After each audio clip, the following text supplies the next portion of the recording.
এটা আওয়ামী লীগের কুলাঙ্গারদের অফিস। দেখেন কুলাঙ্গারদের অফিস দেখেন, কুলাঙ্গাররা ছাগলের 3 নম্বর বাচ্চার মতো খালি লাভ পারে। আজকে আসলো না, শুয়োরের বাচ্চারা খালি ছাগলের 3 নম্বর বাচ্চার মতো লাভ পারে। হেনরি গেছে, মুন্না গেছে, হাসিনাও গেছে, হাসিনাও চলে যাবে।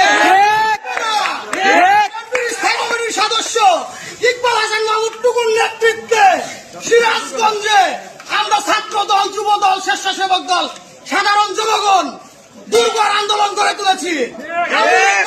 সিরাজগঞ্জ ফাঁকা হয়ে গেছে, চলে গেছে, হয়ে গেছে, নাই আওয়ামী লীগ, এখন পাওয়া যাবে।